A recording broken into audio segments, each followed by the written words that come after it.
Me too. Good afternoon, everybody. Senator Howell sends her regrets. Apparently, she's been having some vertigo issues, and so nothing serious, but something that's problematic if you're driving from Northern Virginia, which I'm grateful if she's having vertigo. She's not out there on the roads while we are. But so we'll miss her, and so that's why I'm pitch hitting again today. This will be the last meeting of the 2023 year, and we've got a pretty extensive docket. So if all members, if there's nothing else for the good of the cause, I'll turn it over to Hal. We've got some recognitions we need to make. Oh, before members, your microphone is to your right hand. You do have to touch the little box to the front of it. It will light up green, and if you don't touch it again, it stays green, and you have a hot mic. So they are pretty touchy, and just be mindful of that. Thank you, Mr. Chairman, members of the Commission. I'll briefly provide an overview of the agenda, and then we'll get into the first item. I'm Hal Greer, the Staff Director. We have a full agenda to close out the year. We want to recognize the retiring members of JLARC first. Then there are 2 JLARC study resolutions for your consideration. We'll then present the findings from our reviews of state psychiatric hospitals and the Go Virginia program, and then we'll briefly present our SOQ spending and VRS reports. Now to the recognition. Mr. Chairman, as you know, we have 4 members of the Commission who are completing their legislative service along with their service on JLARC. I'd now like to take a few minutes to recognize them and present plaques to the 3 who are with us today, commemorating their service. Senator Spruill has served for 8 years on the Commission. He has been the only member in the 50-year history of JLARC to serve both as a delegate and as a senator. He serves as a delegate from 2012 to 2016, and then, of course, the last 4 years as a Senate member. Senator Spruill always brought a healthy sense of skepticism to the Commission, which helped keep staff on their toes. And he also brought a sense of humor, which added some levity to the Commission meetings. Thank you, Senator, for your service.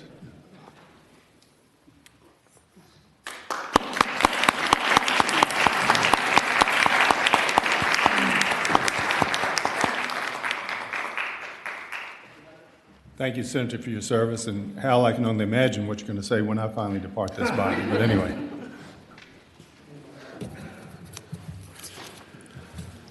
Delegate Plum has also served on the Commission for 8 years, and from 20 and 21, he served as the chairman of the Commission. I was fortunate to get to know Delegate Plum much better when he served as chair and came to realize the vast knowledge he has of state government and policy issues facing the state, as well as the history of those issues. He provided meaningful historical context to the staff as we briefed him on the findings of the studies that we were conducting during his tenure as chair. In getting to know him, I was struck by how committed he was to improving the effectiveness of government and how strongly he believed in the role of JLARC in helping to pursue that goal. Delegate Plum did a great job leading JLARC in his 2 years as chair and took an active role in trying to get Commission members to follow through with legislation in response to JLARC recommendations. Thank you, Delegate Plum, for your leadership.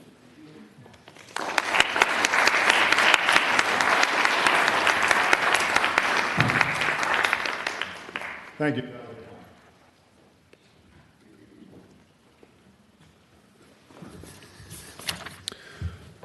The final 2 members I'd like to recognize served on this Commission for more than 40 years between them, and it will be very strange not to have them with us when the Commission reconvenes next year. Senator Howell, who unfortunately is not able to be with us today, has served on the Commission for 16 years. She was the first female member of the Commission and the first female chair.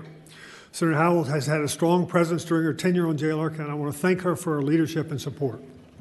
And finally, Senator Norman. There you go. Senator Norman has served on the Commission for 26 years and ably served as chair for 4 of those years. Senator Norman always made the discussion of report findings better by honing in on the key issues and asking the most important questions, often artfully leading our project leaders to answers that drove home the key points. As JLARC approaches its 50th anniversary, I believe that one of the key reasons that it continues to have an important role in the legislative process is because of the leaders over the last 50 years in the General Assembly who have, 1, understood the value of JLARC and the role it can play in informing policymaking and ensuring executive branch accountability, and 2, who stood up for and actively supported and defended the work of JLARC within the broader legislature, especially when it came under attack from time to time. Senator Norman has been one of those leaders. He has been steadfast and active in his support for JLARC and its work in committees and in the Senate chamber. And on more than one occasion, he has stood on the Senate floor and forcefully defended the work of JLARC and the staff when it has come under question. Thank you, Senator, for your leadership and strong support over the years.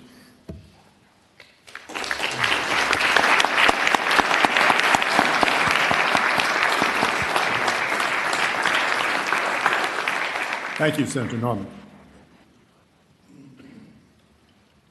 And by the way, we'll give you the other half of your boxes after we're done so you can carry your plaques in those. Mr. Chairman, the next item on the agenda is study resolutions for consideration. Senator Pike was the subcommittee chair for those studies.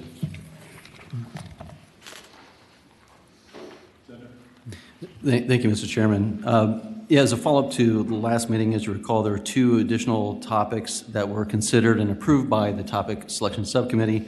There in your packet, one on data centers and one on higher education cost efficiency, and move their adoption. Do we hear a second?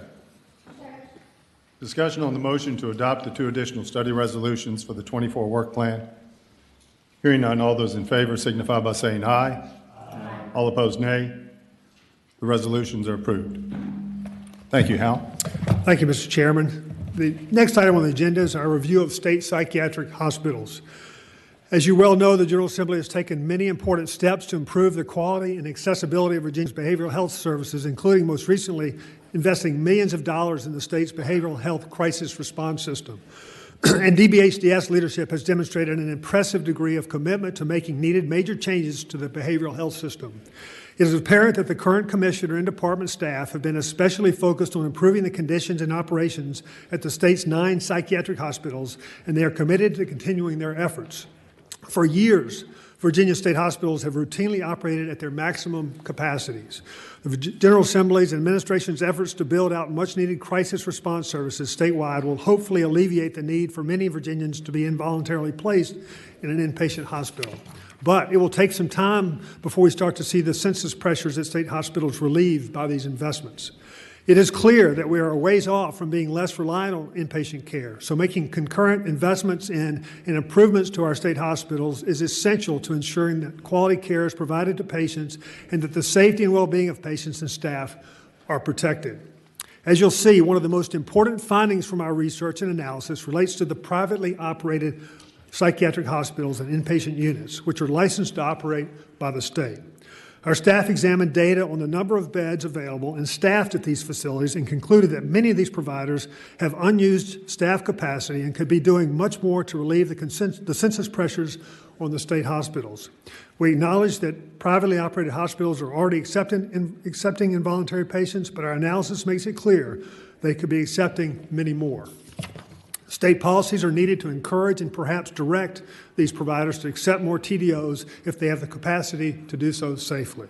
This is necessary even with the expansion of community-based behavioral health services because, as you'll see and hear, the growth in the numbers of forensic patients in state hospitals is reducing state hospitals' beds for civil patients.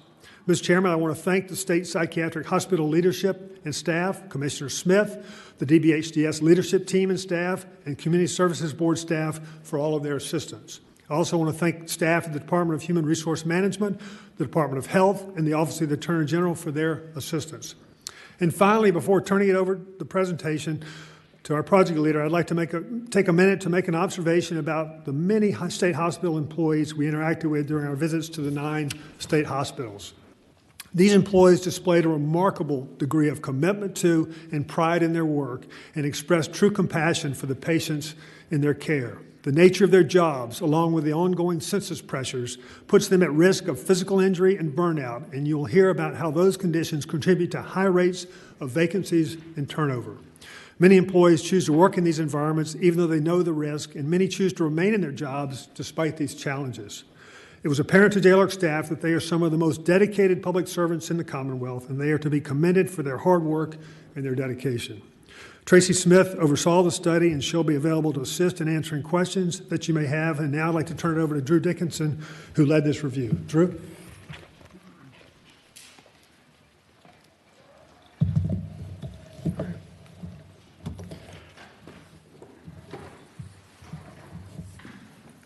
Good afternoon, Mr. Chairman, members of the Commission. As Hal mentioned, my name is Drew Dickinson, and I was the project leader for our review of Virginia State Psychiatric Hospitals.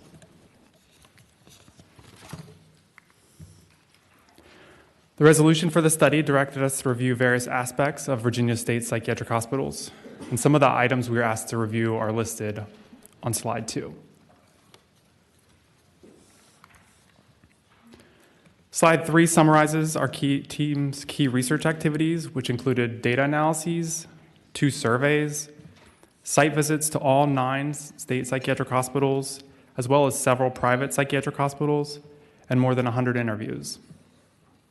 You can find more information about our team's study methods in Appendix B of the final report.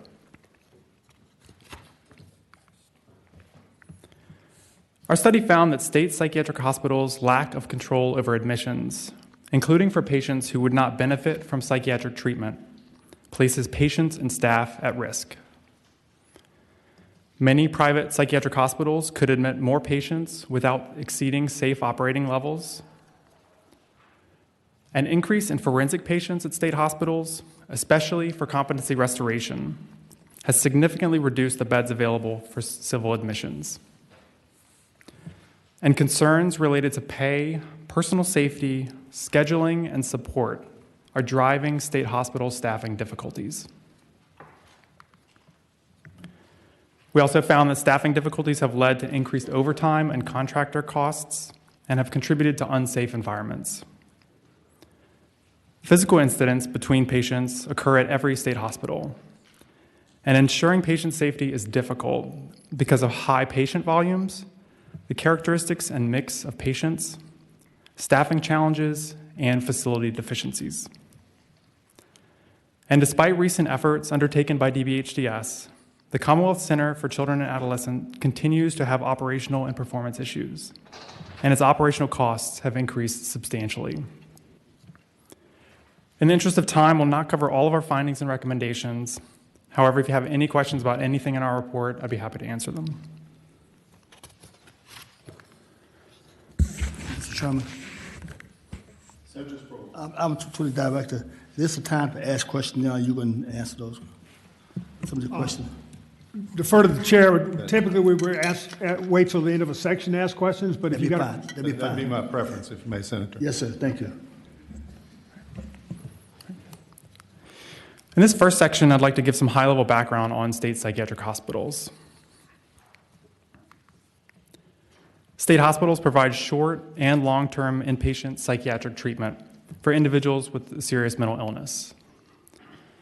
Various sections of state law require patients to be admitted to state hospitals only after all other treatment options have been considered, including outpatient treatment and inpatient treatment at private psychiatric hospitals.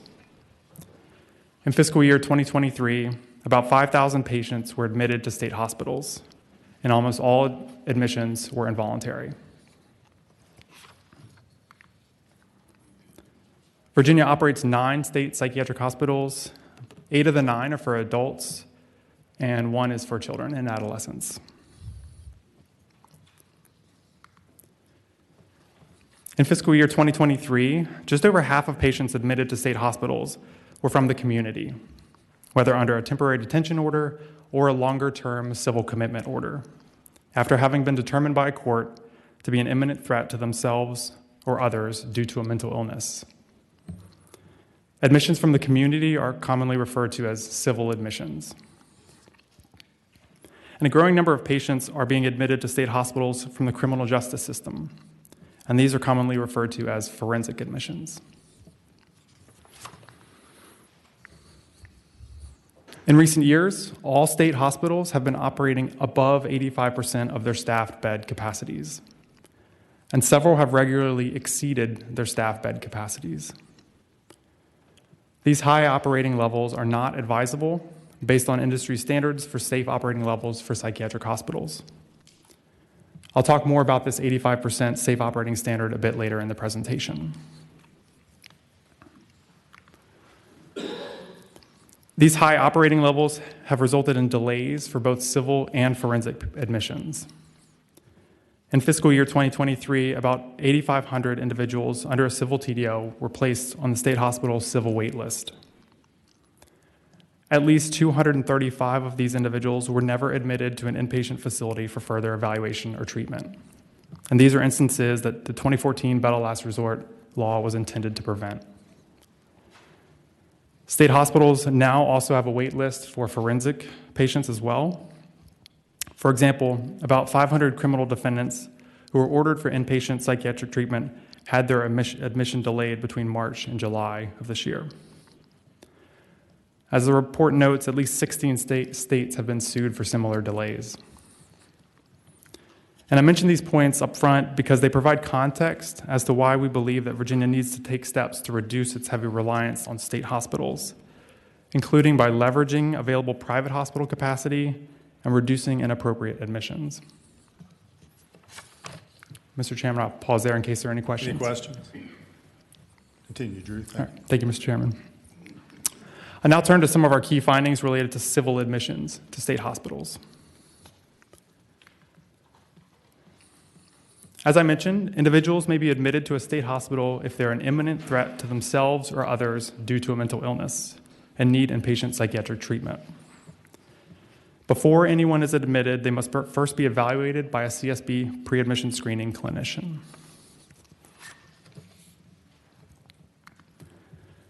In 2014, the General Assembly passed a law to require state hospitals to admit individuals placed under a civil TDO if no other facility admitted them. This legislation, commonly referred to as the Bed of Last Resort Law, was intended to ensure that individuals who needed inpatient psychiatric treatment because they were an imminent threat to themselves or others would not be denied that treatment. Since this change, state hospitals have not had the authority to deny admission to an individual under a civil TDO, even if the admission is inappropriate or unsafe. The situation is in contrast to the expectations of private psychiatric hospitals, which are prohibited from admitting patients if they cannot adequately care for them. We found that individuals who do not need psychiatric treatment are being placed under TDOs and admitted to state psychiatric hospitals, risking their safety and complicating operations. One of the most common concerns that we heard from state hospital leadership and staff during our site visits and in survey responses was about the inappropriate admission of individuals who have either a neurocognitive disorder, such as dementia, or a neurodevelopmental disorder, such as an intellectual or developmental disability. These conditions do not benefit from medications or therapies typically provided to individuals with serious mental illnesses. Leadership and staff of state hospitals frequently noted that individuals with dementia or an intellectual or developmental disability are often placed in the same unit or room as patients with serious mental illnesses and are at increased risk of victimization. These admissions are also counterproductive for both the patients and state hospitals, as they delay the individual's receipt of more appropriate treatment and complicate state hospitals' efforts to maintain safety for all patients. These inappropriate admissions are allowable under Virginia's broad definition of mental illness.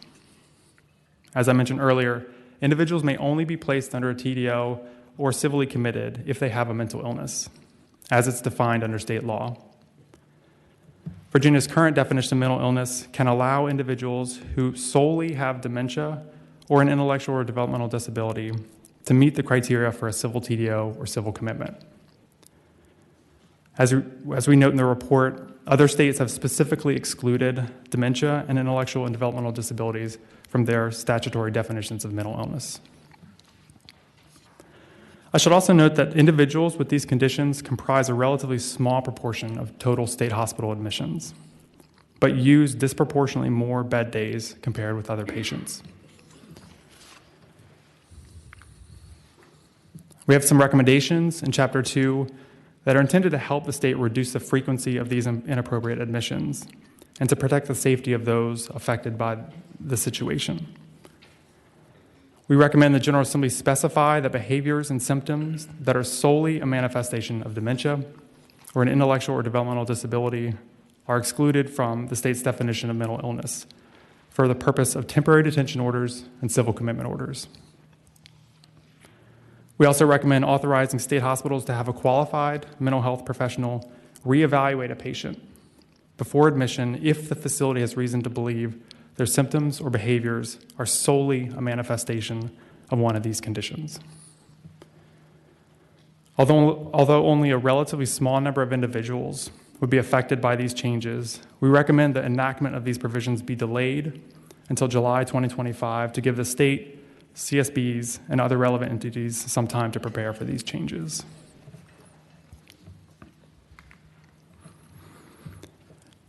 In several places in our report, we discuss the negative effects that state hospital waitlists are having on law enforcement officers, who must maintain custody of an individual under a TDO until the individual is placed in a facility for treatment. The General Assembly has recognized these challenges and has taken steps in recent years to try to help law enforcement agencies. We found that some law enforcement agencies are dropping individuals off at state psychiatric hospitals before the facilities have had a chance to determine whether they can safely care for them, and that these law enforcement drop-offs are placing patients and state hospital staff at risk.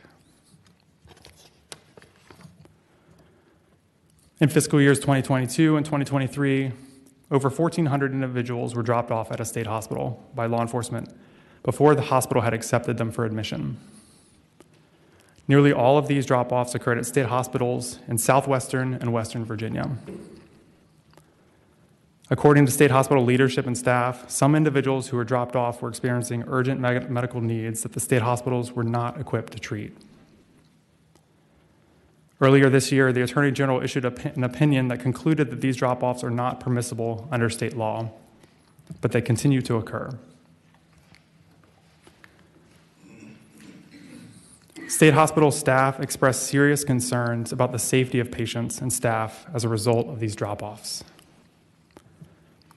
This slide gives a couple of examples of the comments we heard by staff in interviews and in survey responses.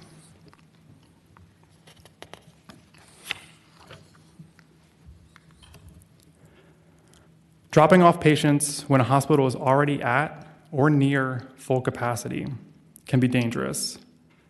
But the most significant concern related to these drop-offs is that the individuals who are being dropped off are bypassing the typical admission process, which includes procedures to ensure that the individual does not have any urgent medical needs that the state hospitals cannot treat. For the safety of all patients, but particularly those who are being dropped off by law enforcement, we recommend General Assembly amend the code to allow state hospitals to delay admission of an individual under a TDO until the state hospital has determined the individual does not have urgent medical needs that the state hospital cannot treat. Mr. Chairman, I'll pause there again in case there are any questions. Any questions? Senator. Thank you, Mr. Chairman. While it's been a while, I probably have had as much experience as anybody on JLARC living in Williamsburg and representing Eastern State Hospital.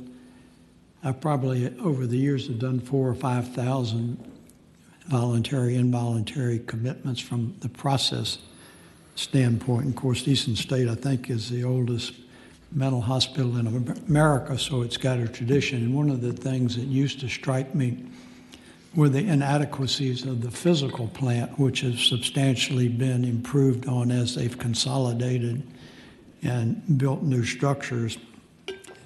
What is not improved is the compensation and the sensitivity to the employees. But on slide 18, I've noticed your little double I, allow state hospitals to have licensed mental health professionals. I don't know if they've changed the behavior. It used to be that the community service boards would do a pre-screening and that written pre-screening report would be available, because even though it's a civil commitment, because it's a deprivation of your private rights, that you're entitled to have an attorney at the commitment hearing. And always that CSB evaluation or pre-screening would be available. But then, at least in Eastern State, unless they've stopped it, a healthcare provider would also meet with the patients and do an independent evaluation. So the attorney who was a hearing officer had the benefit of the pre-screening and also had the benefit of the licensed healthcare provider. So I was kind of interested in the comment here about reevaluate a patient before admission. Have they modified the process so that now an on-site healthcare provider is not interviewing and evaluating these patients? Mr. Chairman, Senator. Sorry for the length of it. That's okay, Senator Norman. So that still occurs. The CSB pre-admission screening clinician, when an individual is placed under an ECO, the pre-admission screening clinician does an evaluation to determine whether they meet the criteria for a TDO. There's more lengthy evaluations that are done for the civil commitment. But last year in our CSB study, we found that there's actually a desire for more training for the pre-admission screenings. But also there's some concerns that the BHJS leadership has expressed about the qualifications of individuals who are making these determinations. And so this is really just another check on that. Mr. Chairman. Further, Senator Norman. I'm sorry, and maybe I wasn't following you. You referenced the qualifications.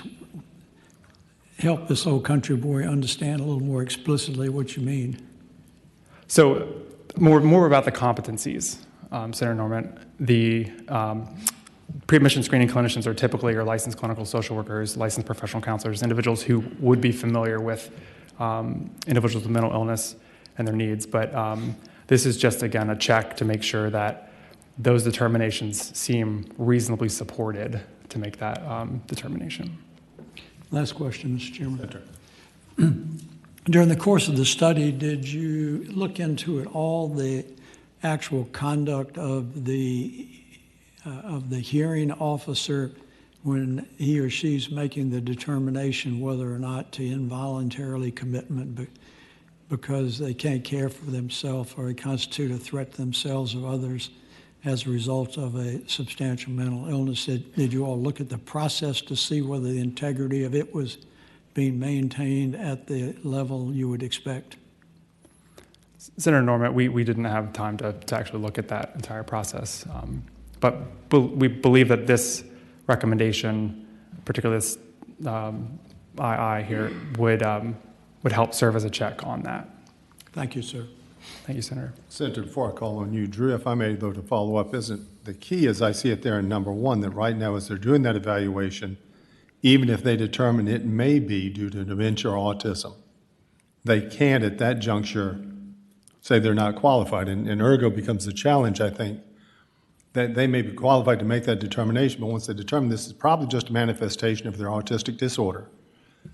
But be that as it may, I can't pull the plug now, and if I do, where's the liability? Is that kind of a big part of the issue there, not so much the too little I? So yes, it would be that maybe they have determined, the CSB has determined, Mr. Chairman, if they have determined that the CSB has determined, yes, this is solely a result of this, but then the state hospital may receive additional evidence like the pre-screening reports that don't adequately support that, and this would just serve as a check for that, Mr. Chairman. I saw Senator Spruill and then Senator McPike. Thank you. So my question is, the officer who going to drop off at the state hospital, and you were speaking about being an evaluation, what have you. When they determine whether they take them downtown or wherever, they say, this person has a problem, and they take them to the hospital. They do not stay there and wait for an evaluation because they don't want them in their jail or wherever because they have a problem. So once they say, hey, this person belongs somewhere, so they get them to the hospital. They don't wait. So what do you propose that if an officer, care person there, drop them off, they're not going to wait until you evaluate that person, say, well, he or she belongs here, but no, what happened? Once they drop them off, they're not in their hands. So once they drop them off, then what you propose then? What you do with them then? Because I'm an officer, and this person got a mental problem that I think, I don't know. So I'm going to drop them off at your hospital. I'm not going to sit there and wait for you to say something wrong. I'm gone. Then what happened, please? Senator Sproul, that's a good question. So what typically happens across most of the Commonwealth is that individual would stay in an emergency room until some bed is available, whether it's at a private hospital or a state hospital. And so what's happening under these situations is that law enforcement officers are transporting those individuals to the state hospitals from those safer settings to the state hospitals. And they are required to maintain custody of the individual. And so what the recommendation is doing is really kind of clarifying in what current practice is in most of the rest of the Commonwealth. Mr. Chairman, last question. Yes, sir. Then, so once the officer's gone and the hospital has them, they can evaluate. And the hospital say, well, we are not equipped, we are not qualified to do this. Now the officer's gone now, so I got to keep you here in my emergency room somewhere until I got to do something with you. Then what happens? Senator Sproul, another good question. So what happens typically is if there's a serious medical emergency, they will have staff or call an ambulance to bring that person immediately out of the state hospital.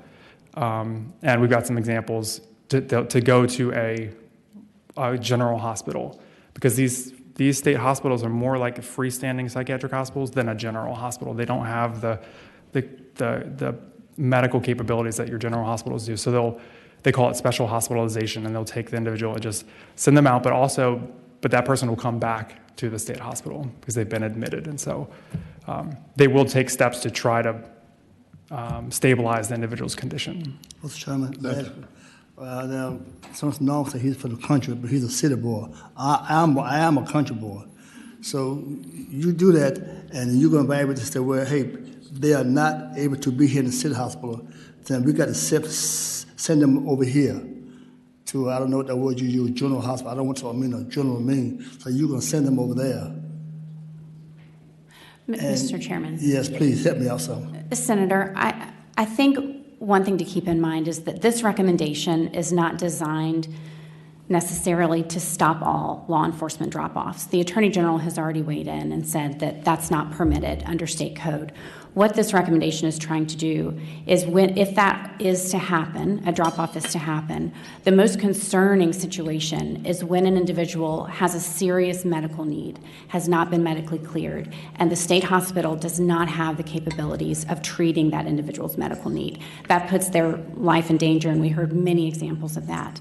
So this is intended to say that if the person is not medically cleared, then they are not required to be accepted by the state hospital. And so what would happen is, because they have to remain in law enforcement custody, law enforcement essentially would have to take them back to the hospital to receive the urgent medical treatment that they need. Thank you so much.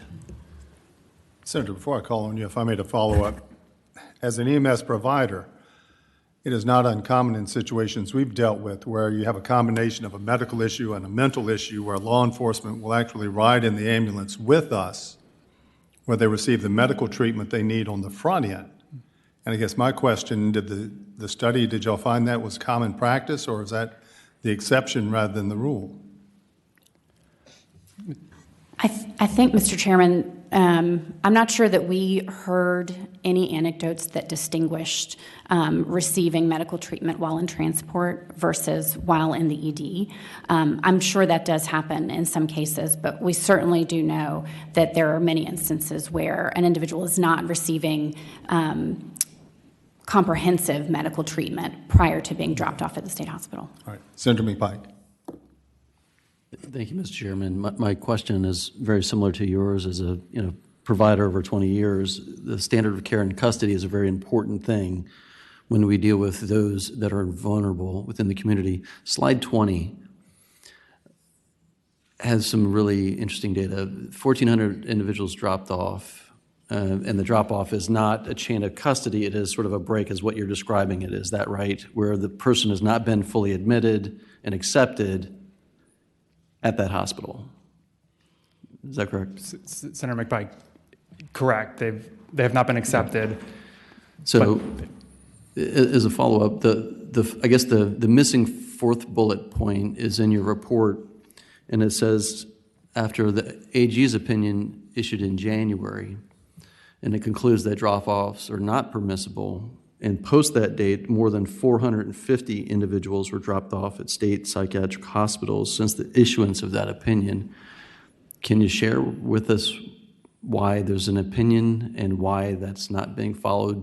Basically, doing the math almost at the same rate prior to the opinion being issued to cease and desist that practice. Senator McPike, we can't speak for law enforcement, but I do know that they are under a lot of pressure, and particularly in the rural areas when they don't have a lot of officers to spare, that could be applying pressure even more. But I can't speak for the reasons why they're still doing it, given the opinion.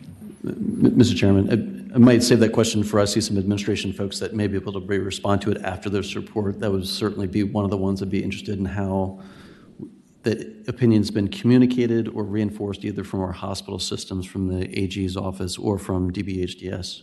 Thank you. All right. Thank you, Mr. Chairman. I'll next turn to our findings related to civil admissions to privately operated hospitals.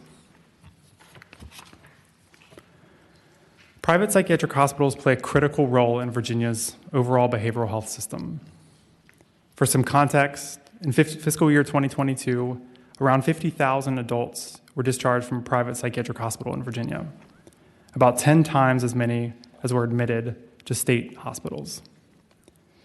As I mentioned earlier, before an individual is admitted to a state hospital, attempts must be made to find a private hospital bed first.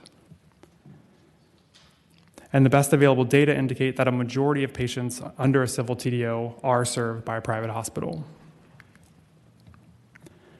Still, we found that many private psychiatric hospitals could admit more involuntary patients without exceeding safe operating levels. According to industry standards, the safe operating capacity for psychiatric hospitals is 85% of the facility's staffed beds. The unoccupied 15% capacity allows for facilities to respond to rapidly changing needs, such as in a patient who's aggressive and who needs a single occupancy room, or the admission of several patients who need staff exclusively assigned to them for monitoring. Our team sought to understand whether Virginia is using state hospitals as a last resort, as intended in state law. Using data from the Virginia Health Initiative, we found that most private psychiatric hospitals use less than 85% of their average staffed bed capacities in 2022, and some operated well under the 85% standard. These findings are not unique to 2022. Similar patterns of underutilization exist for prior years. And the daily average number of unused staffed beds at adult private psychiatric hospitals increased 38% between fiscal years 2014 and 2022. Notably, the largest increase in the daily average number of unused staffed beds occurred around the implementation of the bed of last resort law in 2014.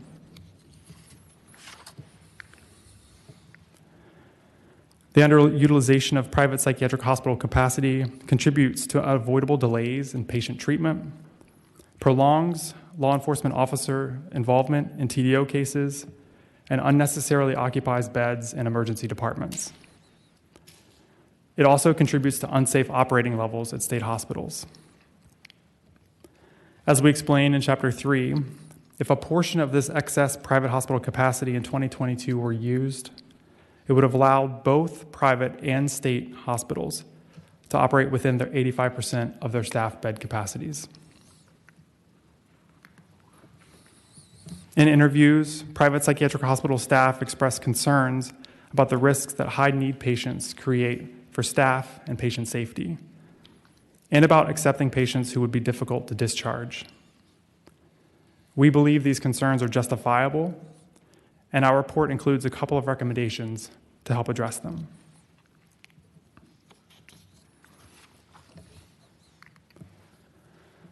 Going forward, the state could take certain steps to require private hospitals to accept patients under a TDO when they have the capability and capacity to do so.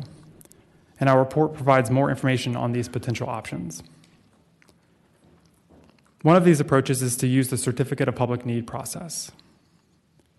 State law requires healthcare providers to receive a Certificate of Public Need, or COPN, to establish, expand, or relocate inpatient psychiatric facilities. In recent COPN applications, some private psychiatric hospitals have committed to accepting TDO patients. State law could also require applicants to agree to serve patients under a TDO as a condition of approval for future COPNs. This would be similar to existing COP requirements for charity care.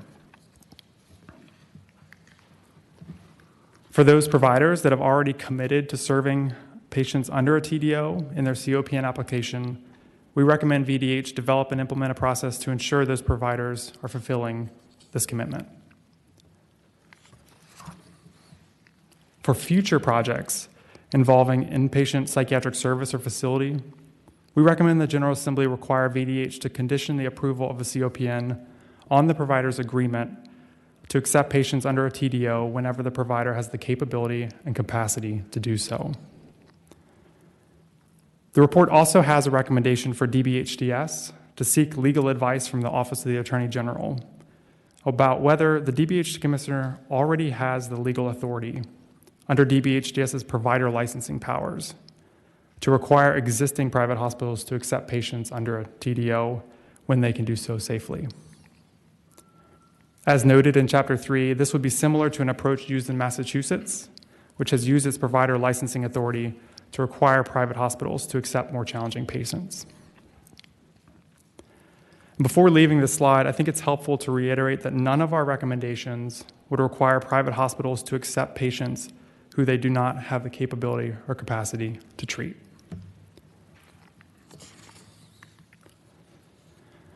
We also have a recommendation in Chapter 3 to give state hospitals the authority to deny admissions if doing so would result in the hospital operating in excess of 85% of its total staff capacity. This change would allow state hospitals to operate at safer and more therapeutic levels than they presently can. We recommend that its effective date be delayed until July 2025 to give the state a bit more time to accommodate this change. I should note that recent actions by the General Assembly, such as its investments to build out the state's crisis system, will help reduce capacity pressures at state hospitals, as would the implementation of the recommendations in our report related to leveraging available private hospital capacity and reducing inappropriate admissions. Mr. Chairman, I'll pause there again in case there are any questions. Yes, sir. Delegate. Thank you, Mr. Chairman. Back on slide 27, the graph that you presented, that it says in 2022, so that was the data for that year. Delegate, yes, sir. Mr. Chairman? Yes, sir. What about prior to that? I mean, do we have a history? And the thing that concerns me, every facet of health care that we have, educate, you name it, you go down the list of everybody's hurting for help. And I would guess that these entities, so is it possible that that came into play, or do you have other ideas of why this happened? Delegate, well, good question. So yes, we have data going back to 2014, and it shows similar patterns. And I should make sure that's clear that these are staffed beds. So these are beds that they have, the hospitals have said they have available and staffed. So your point about whether they have enough staff, and yes, that's something we've heard, but this is actually not the facility's overall capacity, so it's just those. So we did actually see in 2020 a reduction in all of these across hospitals, I think because of COVID. They just didn't operate at higher levels. But to answer your question, yes, that this is common. This is a pattern we see not just in 2022. Other questions? Drew, quick question. Do you see any common factor in the 12 private facilities that were operating above 85%? Geography, demographics? Mr. Chairman, that's a good question. I think my understanding is that at least some of them are the freestanding psychiatric hospitals, but is there any? I don't think there was any common pattern, but we can also look back, and if there is something, we can follow up with a memo.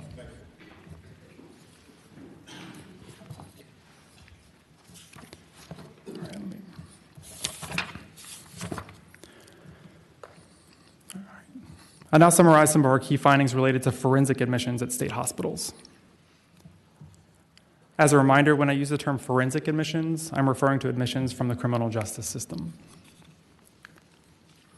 And for some context, the number of forensic patients admitted to state hospitals have increased over the past decade.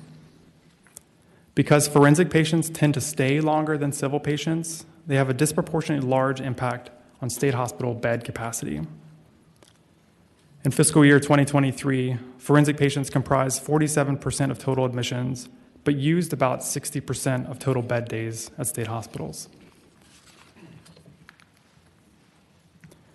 We found that an increase in competency restoration patients at state hospitals has reduced the capacity for civil admissions and contributed to unsafe operating levels. Following national trends, a growing number of criminal defendants are being admitted to state hospitals for competency restoration services. Generally speaking, these services are intended to enable defendants to understand their charges against them and the legal proceedings against them. In Virginia, inpatient competency restoration services are only provided at state psychiatric hospitals, and the number of competency restoration admissions has tripled in the past 15 years. The median length of stay among competency restoration patients is about 3 times longer than the median length of stay among civil patients. And so the combination of more competency restoration admissions and longer stays reduces the overall number of patients that the hospitals can serve each year.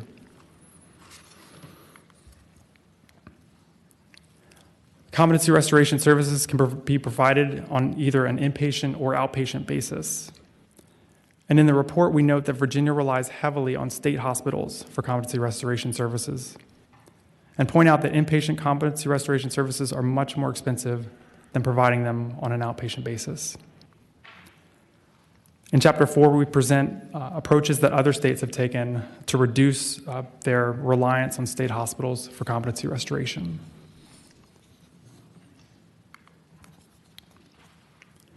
Our report also points out that the state law does not require that forensic patients be served exclusively at state hospitals. The DBHDS commissioner has the authority to designate a hospital, not just a state hospital, to serve forensic patients. This authority has not been exercised in recent years, but we believe DBHDS should at least look to see if any private hospitals would be willing to contract with the state to take some forensic patients, including some who need competency restoration services. And this is the relevant recommendation.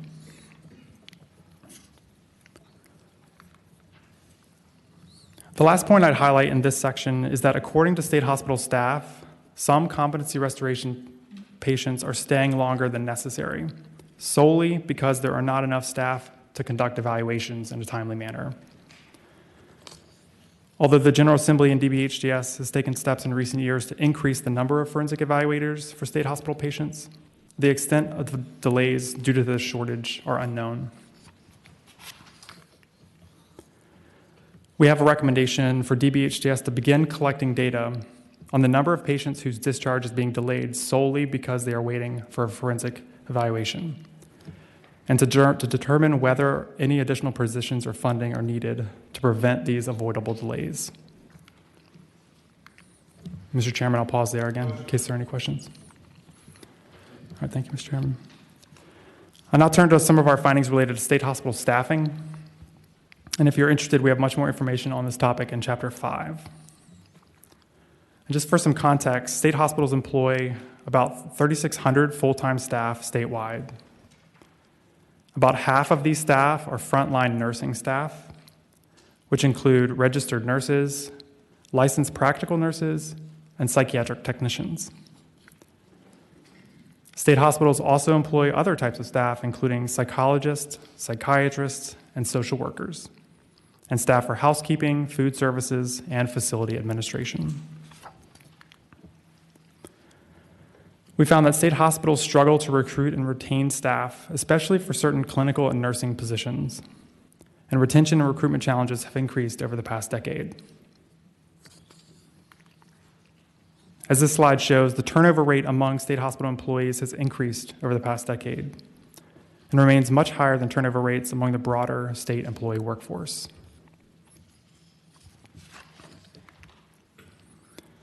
In recent years, turnover has generally been highest among nursing staff and social workers.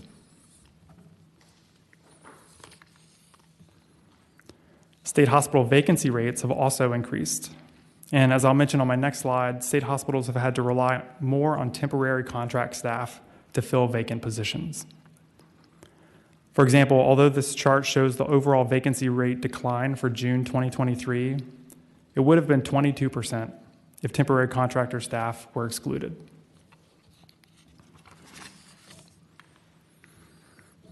As we discussed in Chapter 5, state hospitals have had to spend more on both contractors and overtime to cover for vacant positions. Combined overtime and contractor costs across state hospitals are more than 6 times higher than they were a decade ago, after adjusting for inflation. State hospital staff reported that these staffing challenges have contributed to decreased quality of care and increased safety risks for both patients and staff.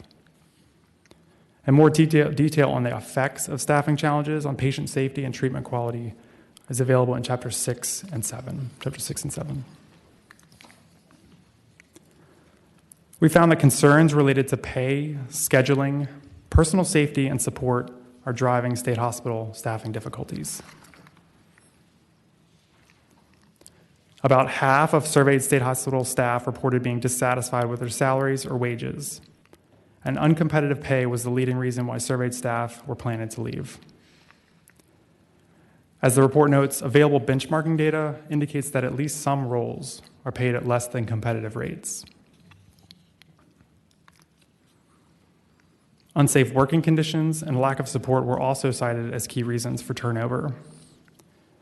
About half of surveyed nursing and clinical staff reported that their state hospital was not a safe place for staff, and available data supports these concerns. For example, state hospitals had 7 times the rate of paid workers' compensation claims as other state agencies in fiscal year 2022.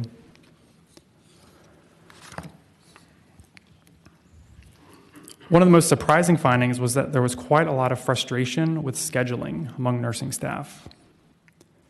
A frequent complaint raised by nursing staff was about their state hospital's inability to offer 12-hour shifts to employees, which is a common practice in the healthcare industry. Technically, state hospitals can offer 12-hour shifts, but current state policy requires that if any state employee works fewer than 40 hours per week, their pay, leave, and retirement benefits must be reduced proportionally.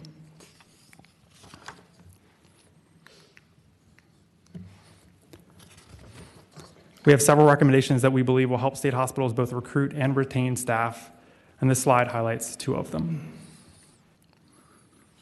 Other recommendations in the report would help make state hospitals safer for staff and would also help retention efforts.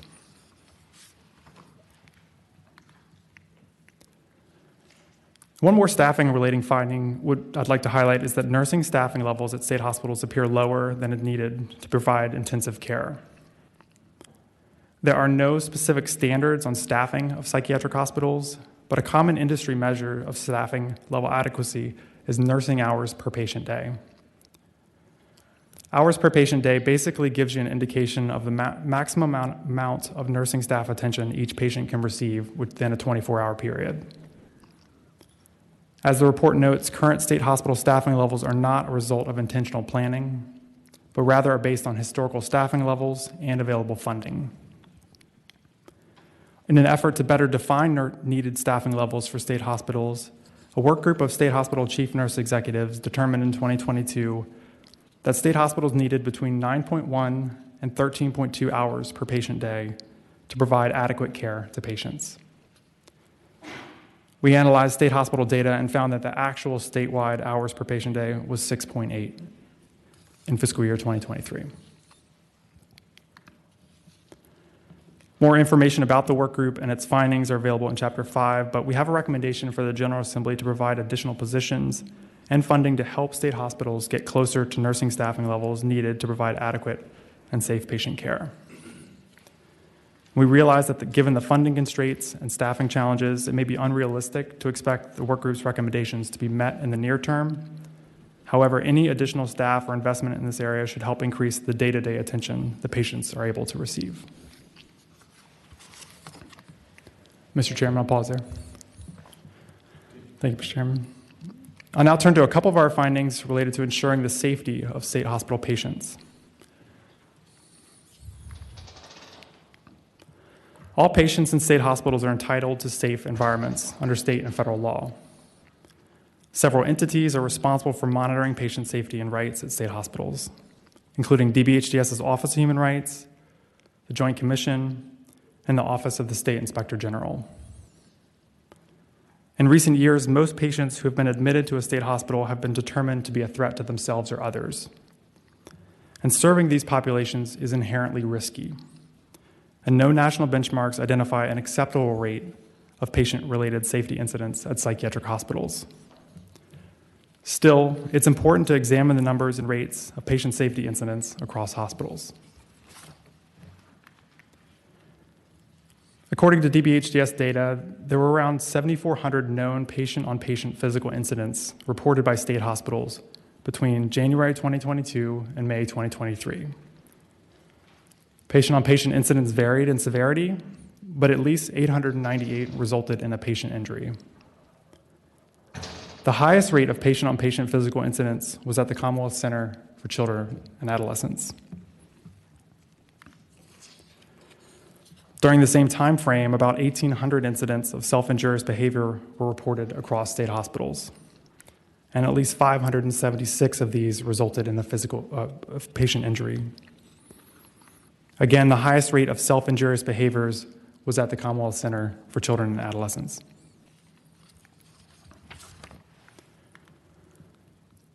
Several factors make ensuring patient safety at state hospitals especially challenging. Among the most common factors that staff reported that made it difficult for them to keep patients safe were high numbers of aggressive patients, the mixing of civil and forensic patients in the same room or unit, the mixing of patients with dementia or intellectual or developmental disabilities with other patients, and inadequate staffing. As we discussed in Chapter 6, most state hospitals were not designed to serve acutely ill patients. And the facilities have certain deficiencies that make them especially dangerous for patients and staff, including weaponizable building materials, shared patient rooms, and poor lines of sight. As we mentioned in the report, some incidents will occur at psychiatric hospitals. However, it's critical that when they do, there are effective systems in place to understand what happened, why it happened, and whether anything can be done to reduce the chance that it happens again. Two of our key findings related to patient safety were that the Office of the State Inspector General receives hundreds of complaints, but independently investigates only a relatively small proportion of them. And many state hospitals' reports of serious patient safety incidents are incomplete, which can prevent necessary review and follow-up. State law requires OSIG to receive and investigate complaints reported to it about abuse, neglect, and inadequate patient care at state hospitals. An independent complaint investigation is critical to ensuring that patients, visitors, staff, and others have a safe and non-threatening means to raise concerns and can be confident that the investigation of their complaint will have integrity and lead to the proper resolution. In practice, OSIG does not independently investigate most of the complaints it receives. Excuse me. For example, in fiscal year 2023, it reviewed only 117 of 633 complaints it received about DBHDS facilities and referred most back to DBHDS.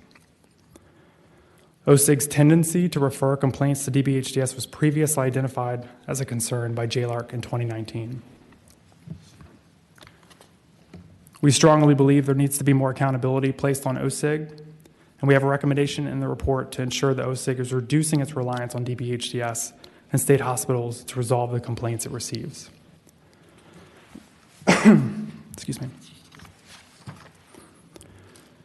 We also found that state hospitals are not consistently reporting key information needed to prompt required follow-up of patient safety incidents, which can increase the risks that some incidents are not receiving sufficient attention.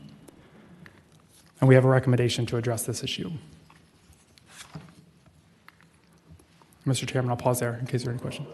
No, thank you. Let's get some water. All right, thank you, sir.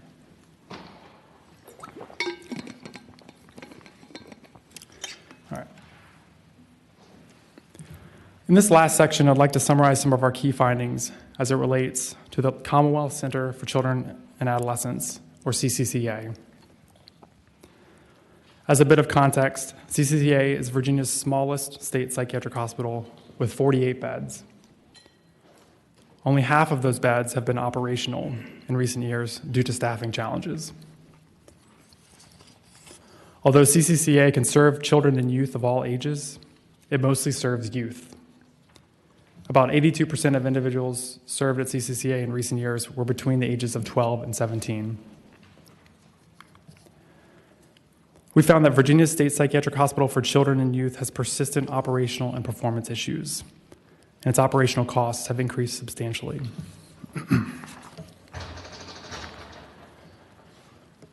Over the past decade, the total costs to operate and maintain CCCA have increased substantially, both in total and per admission. Despite the increased spending, patients discharged from CCCA are more likely to be readmitted than a decade ago. They are also more likely to be readmitted to a state psychiatric hospital than children and youth in other states. Nearly 1 in every 4 patients discharged from CCCA are readmitted within 6 months.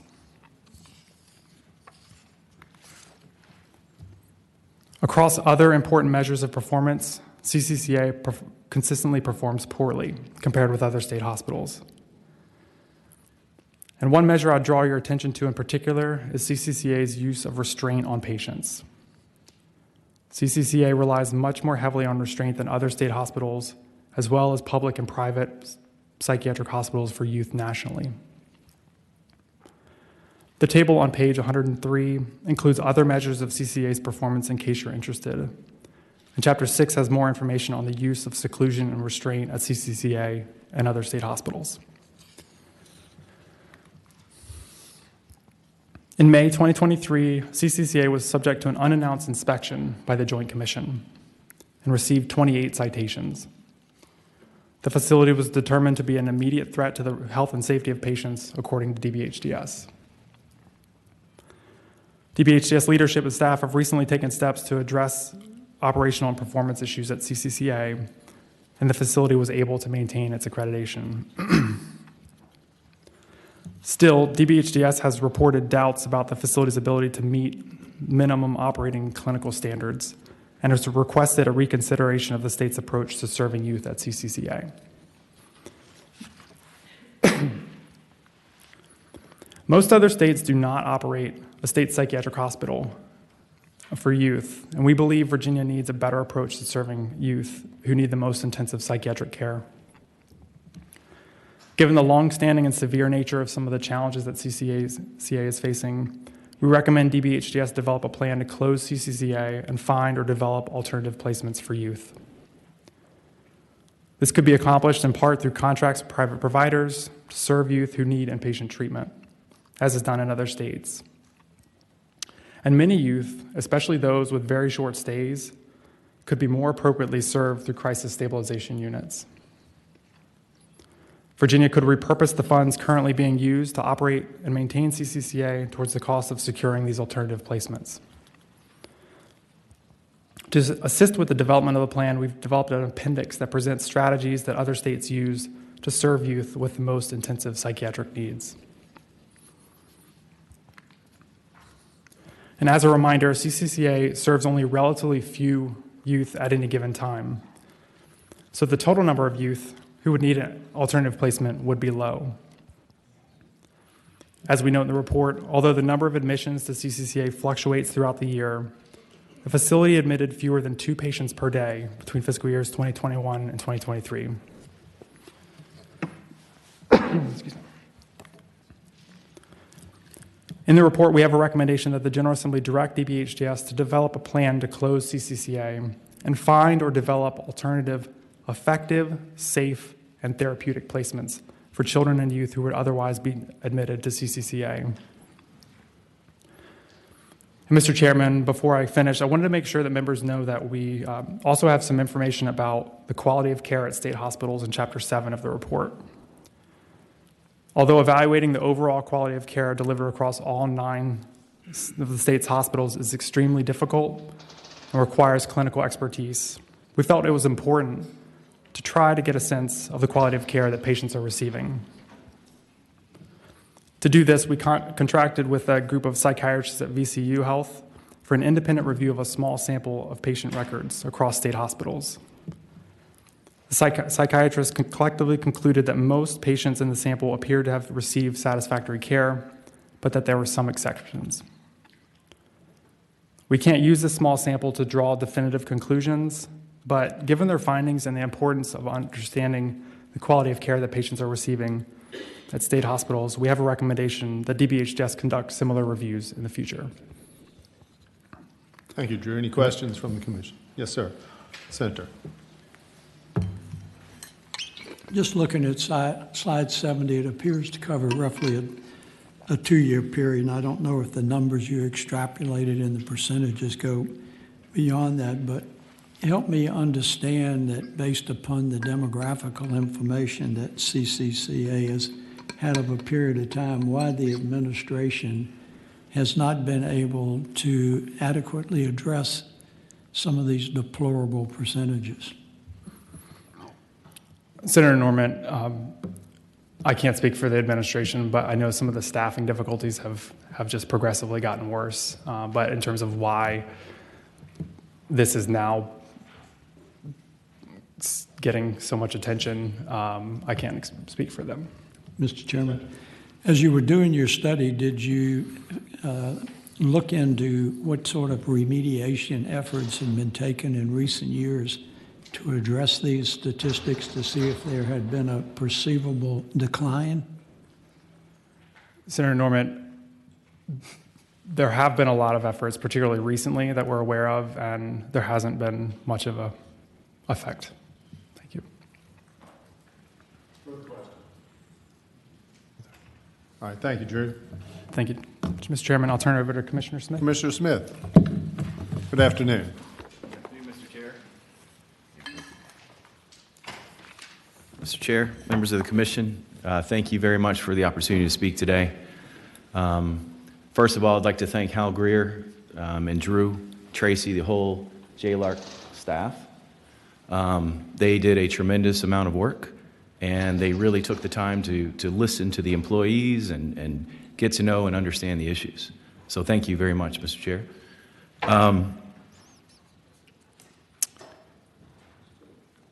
I appreciate the opportunity to comment on the JLARC report on the Virginia State Psychiatric Hospitals on behalf of DBHDS and Secretary Littell. First off, I want to note the professionalism, as I noticed. The draft showed how comprehensive their analysis was, and we definitely agree they made some valuable recommendations to improve the system. I first want to set some context about the state hospitals, not only about the condition they were in when this administration arrived, but also the focus that we have taken over the past year to improve these conditions and operations. Following the staffing crisis that were exacerbated by the pandemic in July of 2021, 5 of the 8 adult mental health hospitals closed temporarily to admissions because there were few staff to handle the patient population at 100% occupancy or higher. All these hospitals started taking admissions again shortly thereafter, but hundreds and hundreds of beds remain closed. Since the start of this administration, DBHDS has pushed to make critical improvements to the state hospital, patient care operations, along with strengthening the oversight and management of the facility system by the DBHDS central office. I vowed to reopen all the state beds as soon as it was safe to do so by ramping up activities and expectations around recruitment and retention. All available adult state beds are now reopened, and CCCA made enough staffing improvements to operate at half its capacity. Then, after careful planning, in August of 2022, A new DBHDS Facility Services Division structure was rolled out to improve operations and ensure that the 5,500 state employees who work at all the facilities were well trained to deliver quality services. The new DBHDS structure was implemented over the course of the following year, and we're already seeing the benefits. The 12 DBHDS facilities were operating independently, and now, with new operational changes, they're working as a true hospital system with stronger efficiencies, higher quality, and more accountability than ever before. Through focused workforce improvement strategies over the past 2 years, we've reduced our direct care staffing vacancies from 36% to 21%. We reduced housekeeping and food service vacancies from 28% to 16%, and we reduced security vacancies from 17% to 8%. Of note, some of the strategies included engaging with the existing state hospital workforce to better support the many dedicated staff who tirelessly care for some of Virginia's most vulnerable. We're incredibly proud of our staff who dedicate themselves to this challenging and rewarding profession and help people stabilize and recover from their serious mental illness. Importantly, Governor Youngkin's Right Help Right Now plan targets areas through its pillars that will provide major relief to state hospitals. The building out of Virginia's crisis system to ensure Virginians have someone to call, someone to respond, and somewhere to go. This will divert people from state hospital admissions and allow them to get the critical help they need closer to their homes.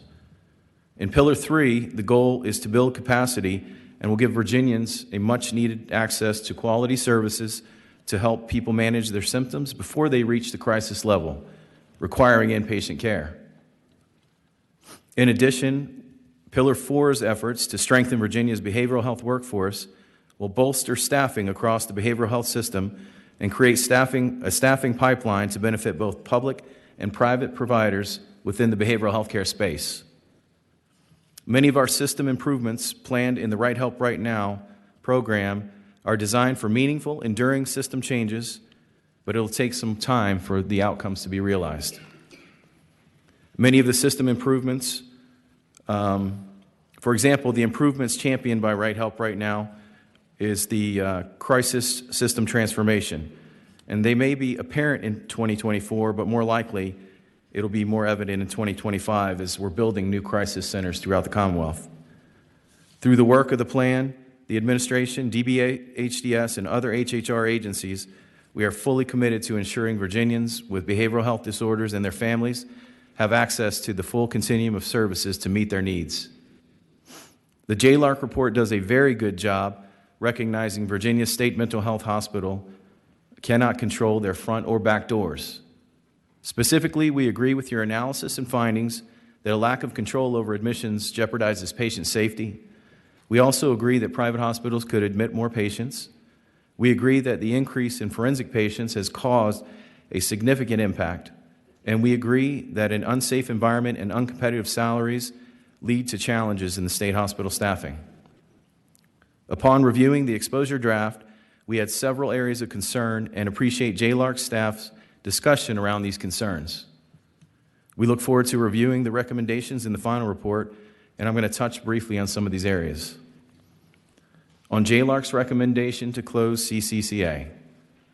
At the start of the administration, it was very apparent that CCCA was struggling. We worked to identify operational concerns, and we launched strategies to fix these issues. During this time of change management, CCCA was surveyed by the Joint Commission, which did result in 28 findings. Though we were addressing those findings through addressing these findings, along with accelerating the strategies that we had already had underway, the Joint Commission has since reduced those deficiencies to 2. Furthermore, more recent analysis showed that year-to-date restraint usage has decreased 116%. DBHDS's goal is for the Commonwealth Center for Child and Adolescent to be a restraint-free facility, hospital, and we will continue to work with CCCA and the adult state hospitals to ensure instances of seclusion and restraint continue to trend downward. Also, cost indeed is higher at CCCA because the hospitals The hospital has a reduced bed count now, and fixed costs become more pronounced in a smaller facility. We recognize that most states do not operate a state facility for children, mainly because kids, particularly kids in crisis, should be able to get help as close to home and their families as possible. Youth need to receive care within their communities where they live, learn, and play, spanning from prevention services to inpatient care. The governor's Year 2 plan for Right Help Right Now prioritizes youth, ensuring every child has the opportunity to fulfill their potential. In the DBHDS response letter to the report, we comment on other recommendations that could end up having some unintended consequences, such as recommendations around neurocognitive disorders. We also mention other recommendations that could be built upon, such as if the TDO period is delayed until urgent medical needs are cleared for civil commitments. It could also be delayed in the criminal code sections, as this issue also affects the forensic admissions that JLARC identified as problematic as well. There are others that would have a fiscal impact, and there are even several that DBHDS has already completed or already reports publicly in some way. We hope that you take a look at the response letter and the Secretary's letter for additional context. Mr. Chair, thank you for the opportunity to comment on the report, and thank you again to the JLARC staff for their work to understand this problem and make many meaningful recommendations for improvement. I look forward to partnering with you to improve our behavioral health care system for those who rely on these services throughout the Commonwealth. Thank you. Thank you, Commissioner Smith. Any questions, comments? All right. Senator McPike. Thank you, Mr. Chair. I posed a question earlier, but I'm going to put those aside for possibly follow-up for later. There's a number of different things that are concerning would be a generous word at this point based on the report and specific to CCA. Going back to the earlier recommendations, I did want to get your comments on two items which the JLARC report had noted you already have authority on, or at least should seek an AG's opinion on, one of which is COPN authority in terms of private psychiatric hospital use, and the second one is the determination and or getting HR to frankly approve 12-hour shift, 36-hour work week to begin to dramatically reduce, hopefully will increase your retention and increase your recruitment. Can you speak to those two items which are solely within your authority now? Mr. Chair, Senator McPike, thank you very much for those comments or question. With regards to COPN, that's within the Virginia Department of Health. And with the 12-hour shifts for 36 hours, we think that's a wonderful idea, and that resides within the authority of the Department of Human Resources. Mr. Chairman, follow-up. Sure. So I'm not sure which pillar this falls under, but under the umbrella of a pillar of administration, whichever arm controls it is my point to fixing and sort of the sense of urgency, because we studied parts of this in 2019 with some movement leading into this, and I just want to make sure we close the loop and we take actions on some of these items as a follow-up. I'd love to see not just the presentation today, but some follow-up concrete actions from the administration. The numbers substantiated at 33% human rights violations at CCA is abhorrent. It turns my stomach, and I know it does yours as well, and I'm not sure that's in anyone's pillar other than to fix it. Mr. Chair, Senator McPike, we absolutely are aware and were aware when we took the seat about the the Commonwealth Center. We've been working aggressively. We did not take it lightly. We removed the leadership there, which we believe is what triggered the Joint Commission arriving to the facility, which means we just had to move faster to fix it for these kids. Absolutely agree and support that. We'll continue to work to make sure these kids have the best possible care. When it comes to the administration and addressing the workforce, I can tell you that the governor is absolutely committed to this through making meaningful changes within our profession and what we can do to make the professions bring more people to the Commonwealth to serve Virginians. I can tell you that in this upcoming budget, the governor will be addressing some of the pay situations within the facility. Further question? Senator Sproul. Thank you. The problem with recruiting staff, how are we doing with that? Mr. Chair, Senator Spruill, we're doing much better. As I pointed out in my comments, when we took over, the administration took over, we had vacancy rates in the mid 30%, 36%, and we've driven those down to nearly 20%, and we're going to continue to drive in that direction. Again, making sure that our employees feel valued. Pay is a part of it, but also understanding those safety components and understanding, what are the low-hanging fruit in those facilities that they need to feel, again, valued, listening to them. And so we've made over a 10% reduction through our current actions. Mr. Chairman? Yes, sir. I was told by some of the doctors that the unsupported claim that it was not reported to JLARC, that the staff did not report to JLARC the claim, unsupported claims.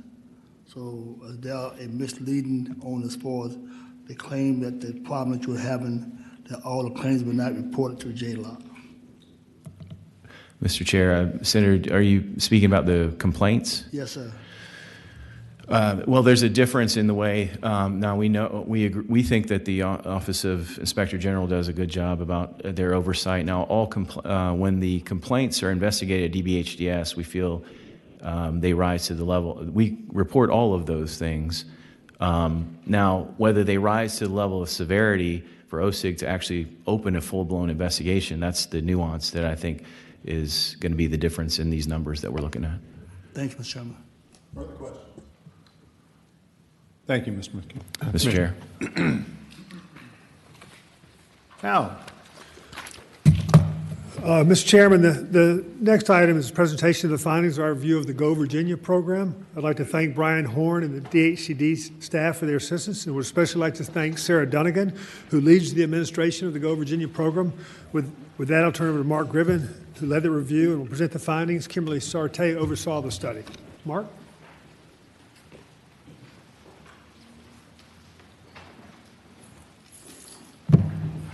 Afternoon, Mark.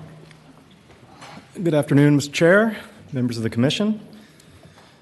Before we get started, I would like to thank our study team, Ellen Miller, Hannah Garfinkel, and Sam Leisman, who is no longer with us but in New Mexico. I'd also like to thank the Go Virginia Board, DHCD, and regional councils for their assistance during this study.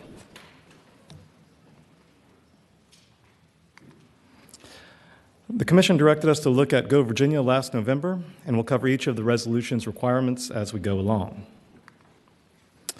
In brief, we found that Go Virginia is likely improving regional collaboration and having positive economic impacts, but the program's overall economic impact cannot be determined because project outcomes are not reliably reported.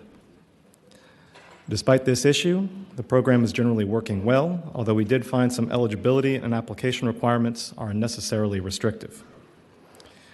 Go Virginia's administration and governance structures make sense for the program. Moreover, Go Virginia's efforts do not duplicate other state programs. However, Go Virginia appropriations could be reduced if changes are not made or not implemented and funds continue to go unused.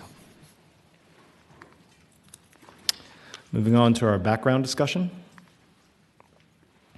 Big picture, Go Virginia is a grant program that is intended to achieve two goals. One, improve regional collaboration, and two, help grow and diversify regional economies.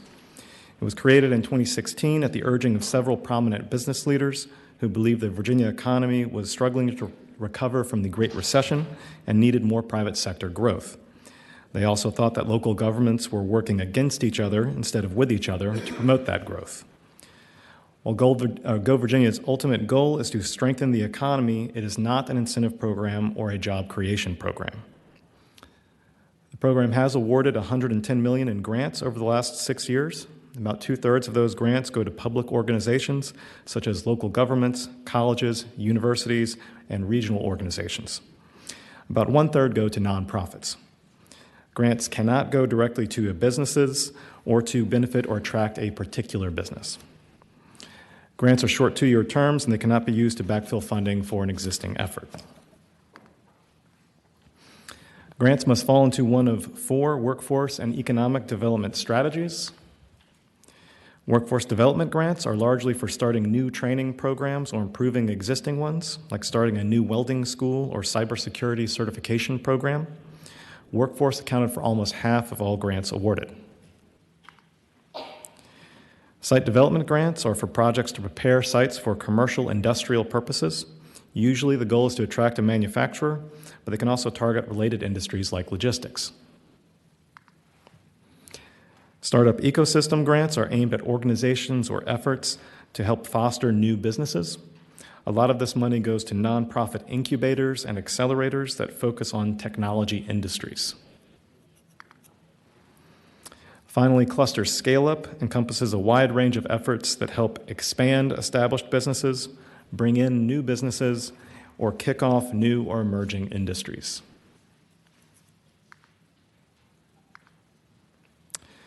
Within those four strategies, grants must go towards projects in specific target industries. Examples of industries that are targeted by Go Virginia are advanced manufacturing, pharmaceuticals, and cybersecurity.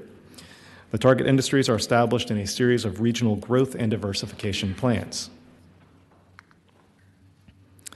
There are 9 Go Virginia regions, which you can see here, and each region has its own growth and diversification plan. This allows, for example, Northern Virginia to focus on industries like information technology and life sciences, while more rural regions can put more emphasis on things like manufacturing and agriculture. Those regional plans are developed and approved by regional councils. Each region has its own council, and we'll get into what they do as we go along. Most Go Virginia funds are allocated to 2 grant pools, regional per capita and statewide competitive. Statewide competitive, which you can see on the left of the donut there, were 34% of funds. These funds can be awarded to projects from any region that meets the program's eligibility requirements. Regional per capita on the right were 59% of appropriated funds. As the name implies, these funds get distributed to each of the 9 regions based on population. Here you can see that the more populous regions of the state get larger shares of the per capita funding, but each region gets a minimum of $1 million.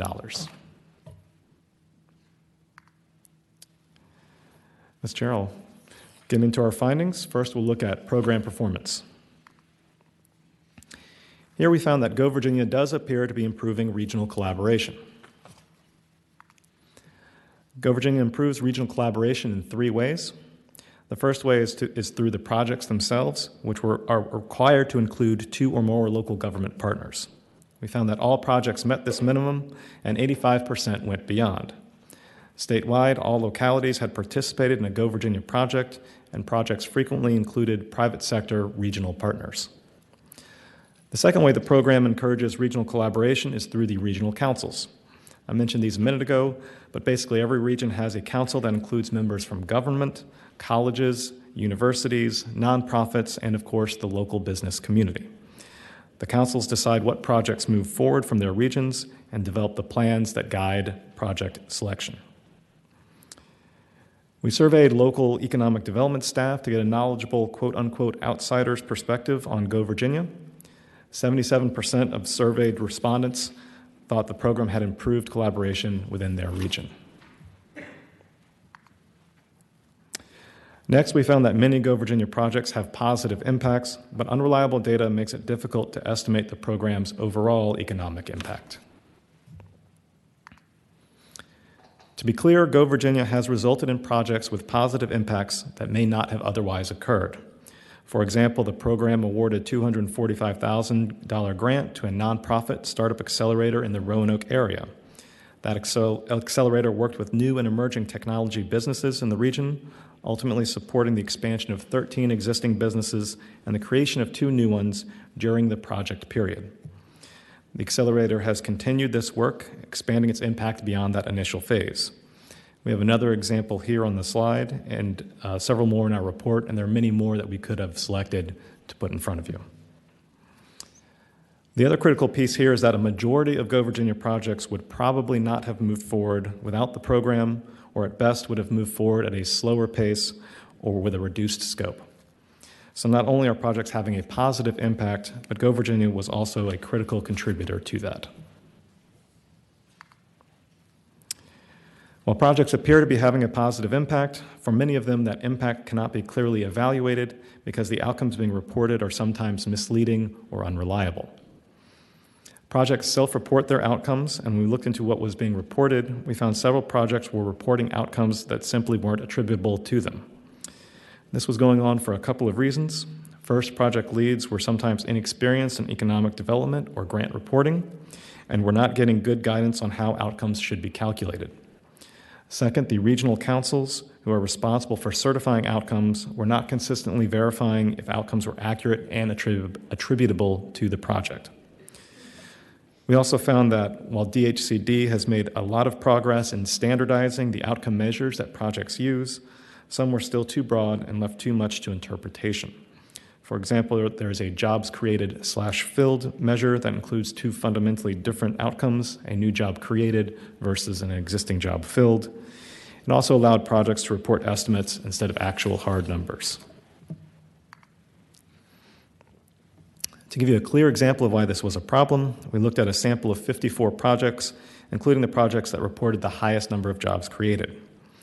We found that only about 10% of jobs claimed to be created or filled by these projects could actually be attributed to them.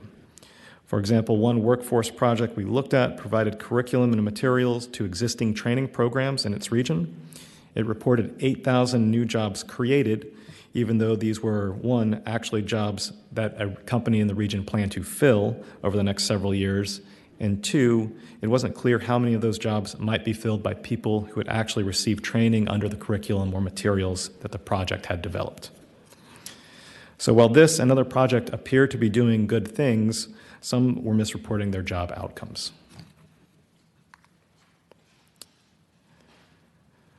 Go Virginia has been characterized as a program whose success should be measured over the long term. However, there is limited collection and evaluation of long-term post-grant outcomes. Most projects only report outcomes at the end of their 2-year grant period or within a year from the end of the grant. Even though they stop reporting data, projects are supposed to remain active after the grant period, and many continue to produce valuable outcomes.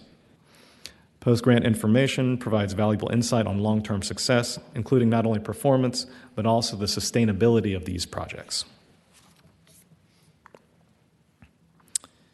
To improve the outcomes data, DHCD should revise its list of outcome measures to ensure that measures are clearly defined and appropriate to the project type.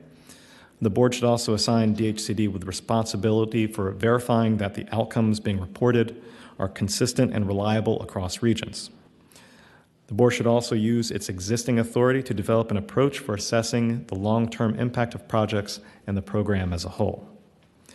These changes will better hold projects accountable for performance and allow for a more accurate assessment of the Go Virginia's overall economic impact.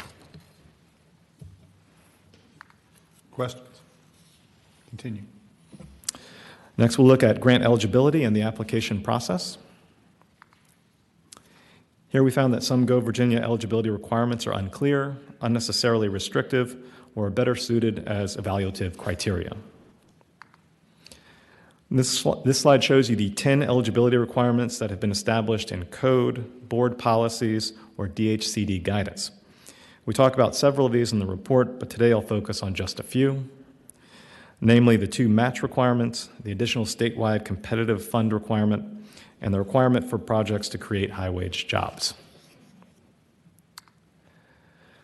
Go Virginia, like other state programs, requires project partners to come up with matching funds. By code, Go Virginia required a match equal to the total grant amount. Originally, the total match had to include a local match of $50,000 or 20% of the total, whichever was higher. The local match was not a code requirement, but a board policy decision. With the pandemic, those match requirements were temporarily reduced by the board as allowed by statute. From fiscal 21 to 23, the total match was half the grant amount and no local match was required. We found that temporarily lower match requirements actually helped maximize use of regional per capita funds while bringing in slightly more outside money. So starting on the top row, you can see that more grants were awarded, the amounts awarded were twice as large, and the percent of available grant funds being used jumped to almost 100%. While the reduced match requires the state to put up a greater share of project funding, it actually brought in $4.4 million more in outside funding in total. Several things likely contributed to this trend, but the temporary lower match appears to be a big part. We talked to several stakeholders who said that projects would not have happened or would have been a lot slower or smaller if they had had to meet the original higher match requirements. The temporary reduced match requirements are now expiring, so we have an option for the General Assembly to permanently change the total match requirements to a 2-to-1 match. This would allow the program to continue on as it has the past 3 years, but of course it would result in the state contributing or continuing to contribute a larger share of funding for Go Virginia projects, and it would be a lower match requirement than similar state programs have. We also recommend the Go Virginia Board either eliminate or reduce the local match requirement. There are other ways to ensure meaningful local engagement in projects, and we saw that even when match is not required, localities will and do contribute to projects. Another eligibility requirement I want to highlight is the added one for statewide competitive funds. While the program needs additional requirements to clarify how and when these funds are awarded, the current requirement is much stricter than envisioned by the code. The code only requires that these funds be, quote, competitively awarded based on expected economic impact and outcomes. Early on, the board or DHCD decided that funds should be restricted to projects of, quote, statewide significance that involve a minimum of 2 Go Virginia regions. The multiple region requirement is overly restrictive for a couple of reasons. First, the proof is in the pudding. Only 42% of these funds have been awarded. In fact, only 9 statewide competitive grants have been awarded since the program started. There was a slight uptick post-pandemic, but not by much. In talking to stakeholders, including the regional council staff and project leads, it was clear the main reason for the lack of projects is that it's hard to meet the multiple region requirement.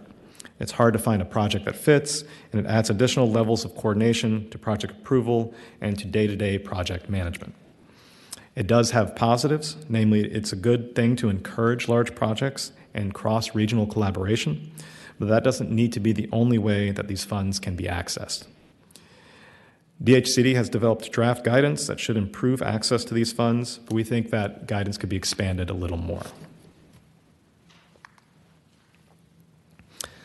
The last eligibility requirement is the board-established requirement that projects must create new high-wage jobs. This sounds like a great idea on paper because that's the gold standard for economic development. But in practice, it's not a realistic eligibility requirement for Go Virginia and can dissuade beneficial projects from coming forward. To be clear, we're not saying this shouldn't be used to evaluate projects, just that it shouldn't be used as a minimum bar for application. That's because Go Virginia is not a jobs creation program. Go Virginia grants do not go directly to businesses, and so they don't directly help create jobs. In fact, almost half of grants are for workforce development, which are intended to fill jobs, not create them. Additionally, program guidance doesn't even list job creation as a potential outcome for site development projects. So right off the bat, that's over half of the projects that Go Virginia funds. Statute is also very clear that grants should go towards addressing regional priorities. In practice, regional priorities can include workforce training and other things where jobs are not being created or where the jobs being created aren't necessarily in a high-wage industry or occupation. Statute does say that Go Virginia should focus on high-impact projects that create new or expanded workforce development activities, which is a less restrictive way of making sure projects that apply for the funds or for funds can help achieve program goals. We have a pair of recommendations here, one for expanding access to the statewide competitive funds, building on what DHCD already has under draft, and another to replace the job creation requirement with a broader one that maintains a focus on high-impact projects. Shifting to the application process, we had 2 findings. First, the process is working well, but includes some unnecessary board approvals. Second, while applications are being sufficiently evaluated, the ROI measure being used is flawed. I apologize, this slide will be a little hard to read, but it shows the extensive grant approval process. The top shows the regional part of the process, from application development to approval by the regional council. The bottom shows the state-level part of the process, which mainly consists of a review by a board-designated work group, followed by a formal board vote to approve, defer, or deny the grant. This review and approval process appears to be working well. The two-tiered structure ensures that regional priorities and state requirements are both being met. The main issue we found here is with the board approvals. Most grants require a board approval vote, but this is typically a formality because the detailed state-level reviews have already been done by the work groups. In fact, over the last 2 years, every grant a work group recommended for approval was subsequently approved by the board in a block vote without further discussion. So basically, the formal vote just slowed the project approval process down by about a month. Projects that are deferred by the board face even longer waits. If a project is deferred, it has to wait 3 months to the next board meeting, even if problems with the application are fixed well before then. Looking at the applications themselves, they appear to include all the information needed to evaluate proposed projects, including detailed narrative descriptions and, as of this fall, the quantitative outcomes the project is expected to deliver. The one thing I wanted to flag here was ROI. All Go Virginia projects are required to provide an ROI, but there are 2 problems with this. First, the ROI measures return on tax revenues to the state, but the purpose of Go Virginia projects is to address regional priorities. So it's not really telling you if the project is meeting its intended goals or the program's intended goals. Second, the ROI calculations used for most projects have been unreliable. The standard timeframes used are too short, and because many applicants are inexperienced, they often plug in faulty assumptions to the calculator. We recommend the Go Virginia board take a couple of actions to improve the application process, namely delegating approval authority for projects that are endorsed by the board work groups, so that can speed up the approval process, and also limiting ROI to large projects where the state is laying out a substantial amount of money, and making sure those ROI calculations are done properly by experienced professionals. Questions, Mark? I had one brief one on the recommendation about delegating the grant approval. Was there any concern in that recommendation that the board then would be out of the loop and there was no feeling that their oversight was needed in the process? Mr. Chair, we haven't felt the board members out on that and what their thoughts are on that. There is currently, the board has already delegated approval for some grants, planning grants, and so there is a precedent for that. And then every planning grant that is approved administratively, the board finds out about. So these projects aren't kept secret. They still get a report on this is the project that was approved.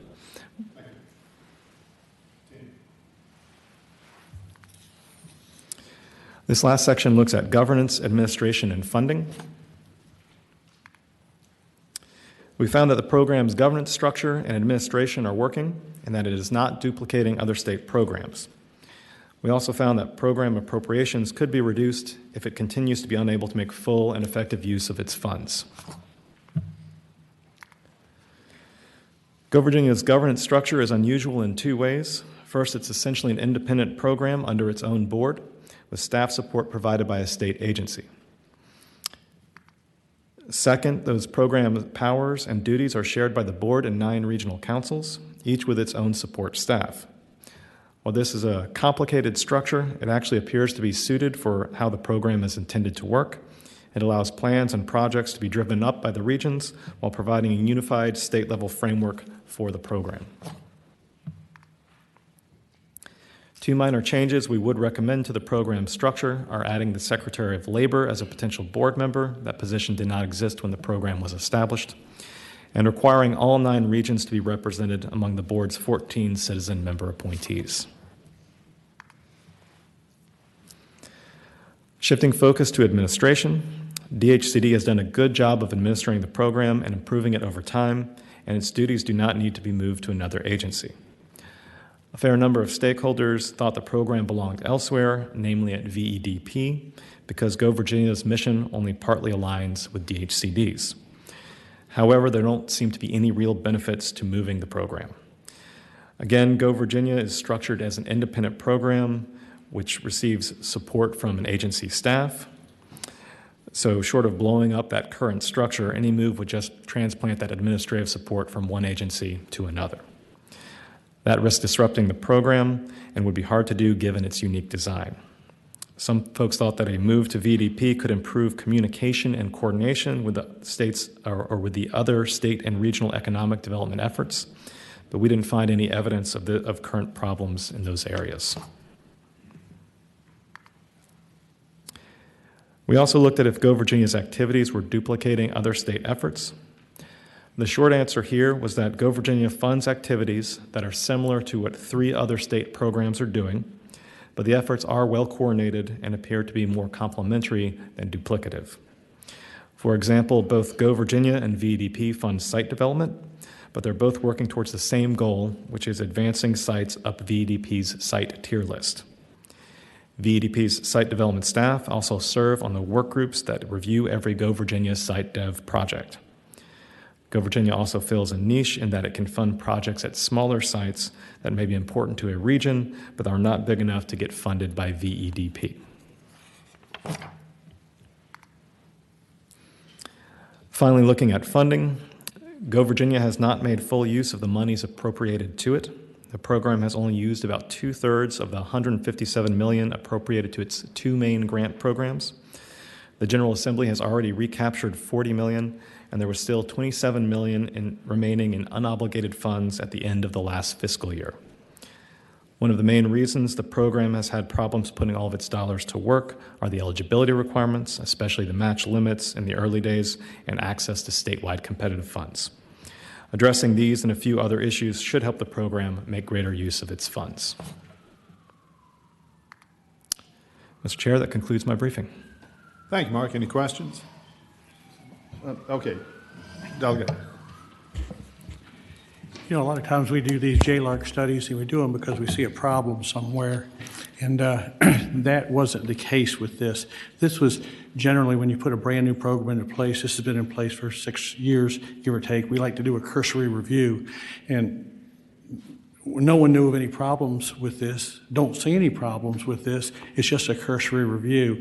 Anybody in business, that's why they hire a consultant to try to help me be more efficient. And we appreciate you finding some things that, you know, some of us on the Go Virginia board may take a look at. But I just kind of wanted to get it on the record that this JLARC report wasn't done because we thought we had a problem. It was just the review we do after programs we implement after the first 5 or 6 years. Delegate, I thank you, because typically we hear bad news up here on these. So thank you again, Mark. Thank you, Mr. Chair. I'm sorry, Delegate Ware. Thank you, Mr. Chairman. I too am grateful for this report, and I in part because I had pretty significant misgivings about the structure of this and the way it was set up, and not least of which the accountability piece. And I think this JLARC's review has been very helpful. It's pointed out some things in terms of the metrics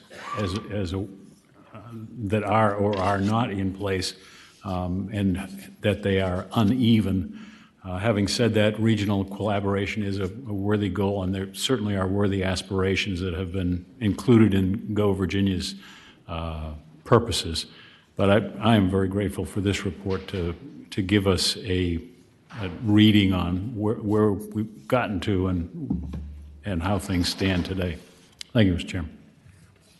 Thank you, Delegate. Thank you again, Mark. Thank you, Mr. Chair. Hal, back at us.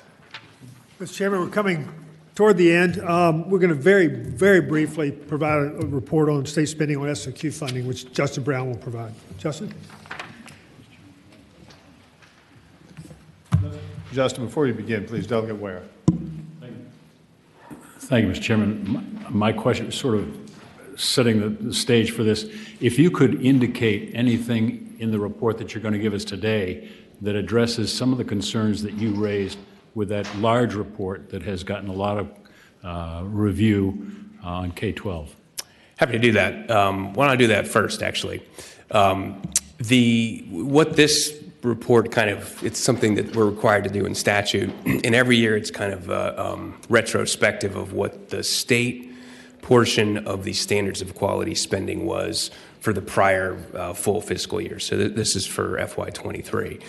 And in terms of the report, there weren't any real structural changes made to the formula that would be consistent with what we pointed out in the report that were made in this fiscal year. The other thing I would say is that to the extent that there's interest in looking at what, for example, the cost of some of the recommendations would be, we did use what had been appropriated for FY23. So those, if you were to go in and look at the cost impacts, for example, of some of the recommendations, they will be kind of reflective of this largely. And you'll see there was a fairly sizable increase here, so that's a good question to ask. Just, Mr. Chairman, in the interest of time, just to cut to the chase, as I said, this is something we do every year, and it's kind of a look back. This is just a reminder that the formula deals with staffing and costs, and then it allocates the responsibility between the state and the local governments. And at kind of the highest level, the state portion of SOQ spending went up to $7.5 billion in FY23. And as always, the two biggest kind of sources of that money are from the basic aid account, the sales tax account, and divisions have broad discretion to use that. They primarily use that for staffing. This broke down to $6,163 per student. There's about 1.2 million elementary and secondary school students. Enrollment ticked up a little bit more after last year. Some of you may remember during the pandemic, it dropped by quite a bit, so it ticked up a little bit more in FY23. In terms of what drove that increase, and it was a 10% increase from FY22, and it's up almost $693 million. So the basic aid account was the biggest driver of that.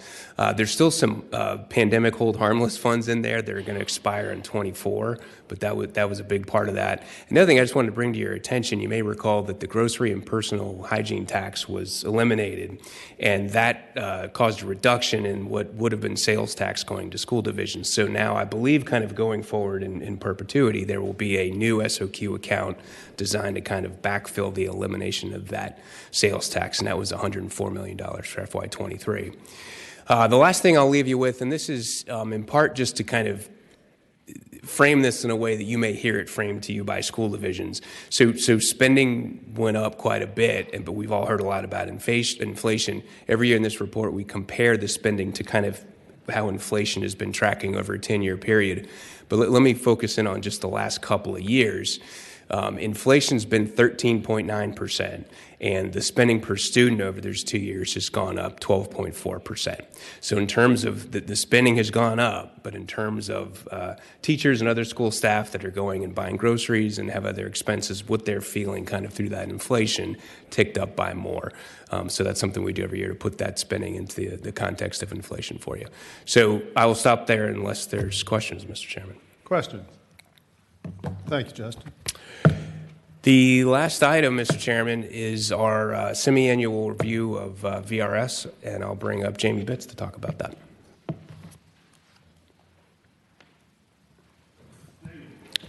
Good afternoon, Mr. Chairman. As Justin said, my name is Jamie Bitts, and I'm going to give you a fairly brief version of our semi-annual report on VRS.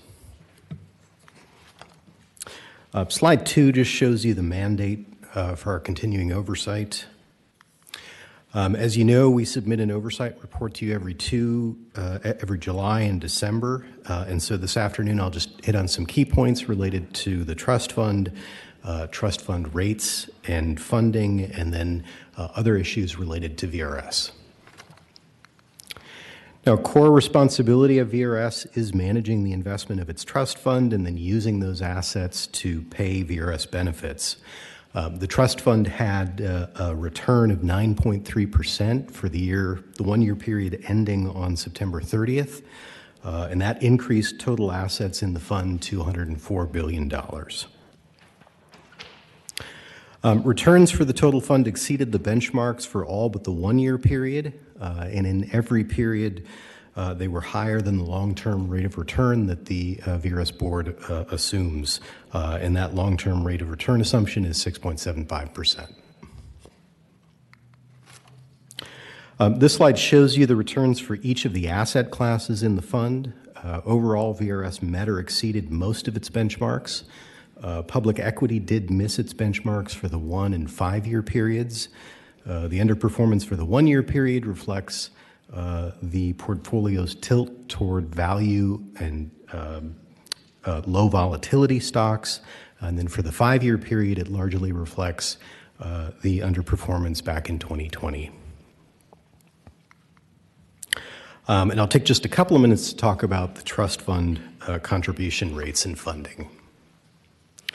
One thing to quickly point out is that the employer contribution rates certified by the VRS board now include only the defined benefit portion of the overall contribution percentage.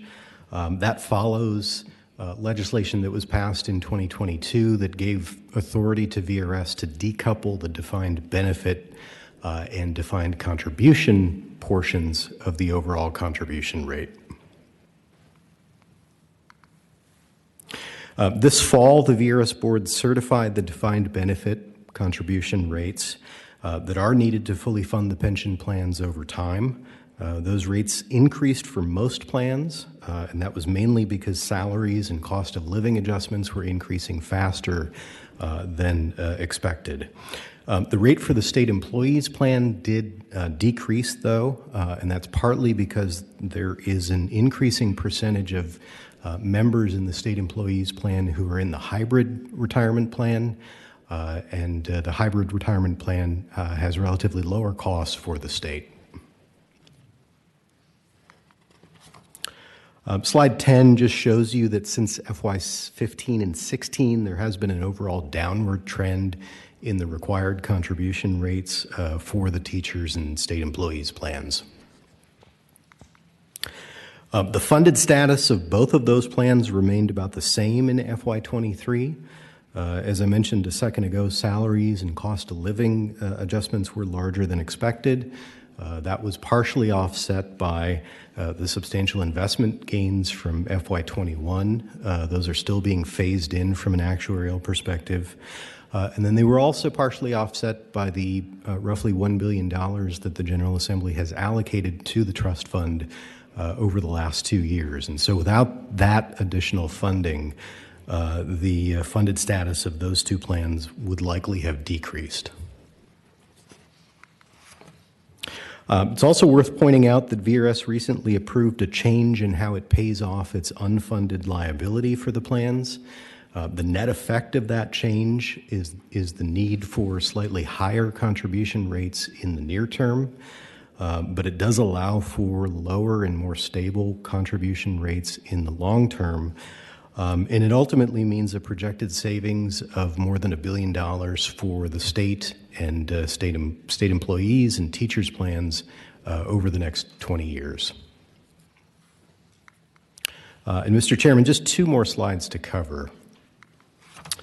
We regularly update you on the voluntary contribution rates for hybrid plan members. As you know, every 3 years there's an automatic 0.5 percentage point escalation in the voluntary contributions that members make. The most recent escalation took place in January of 2023, and nearly 90% of the members that were subject to that escalation either maintained that higher contribution percentage or they increased it further. And finally, I wanted to share with you that one of the third-party vendors that VRS contracts with experienced a security incident this past summer. That incident may have allowed an unauthorized third party to access the personal information of about 245,000 VRS retirees and beneficiaries. I do want to emphasize this incident did not involve VRS's IT systems. Instead, it was the IT systems for this third-party vendor. VRS took a number of steps after being notified of the incident. They suspended further data transfers with the vendor and also notified the Attorney General's office and Virginia law enforcement. And at this point, they are not aware of any identity theft or fraud involving VRS members or retirees as a result of this incident. Any questions of Jamie? Yes, sir. Delegate Knight. On slide 5 on there, this is just for me. is on there, we've got the benchmarks down there. Who sets that benchmark number, and how closely does that track inflation? In terms of the first part of your question, Delegate Knight, and it's a good question. In terms of the first part, the benchmark is set by VRS with an outside consultant, and it's based on the actual composition of the asset classes within the overall trust fund. Is there anything?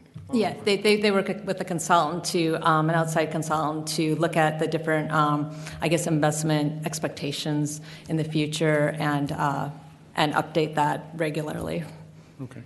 Then my next one is, anytime any of us have a couple of spare quarters we put around and we happen to invest it, we invest it in more than one place, we like to track how one company is doing against another company.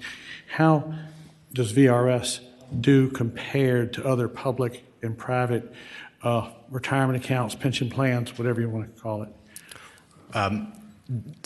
Delegate Knight, that's, again, a good question. That's a complicated one to answer because you really have to take into account a lot of differences in investment strategy, the overall composition of the fund that they're investing in terms of the different types of assets, and the proportions of the different assets. And so I think probably what we can do is gather some information for you and provide it to you. That might be an easier and more meaningful way to do that, but I would caution you in terms of the ability to kind of make those comparisons. Well, Mr. Chairman, if both of them were fairly safe, rated the same safety, if I put $100 in this one and $100 in that one, only thing I care about is which one has more money at the end of the day. Right. Further questions or comments? All right. Thank you. Appreciate it, James. Thank you, Mr. Chairman. Al, I believe we're about to wrap it up. Mr. Chairman, that does conclude our agenda. I want to thank you all for your attention and support of the work of the Commission over this past year, and hope you all have a wonderful holiday season. Thank you, Hal, and our appreciation to all the staff. Thanks to all the members for coming out today. Safe travels, happy holidays, and Merry Christmas. And with that, we'll rise. Thank you.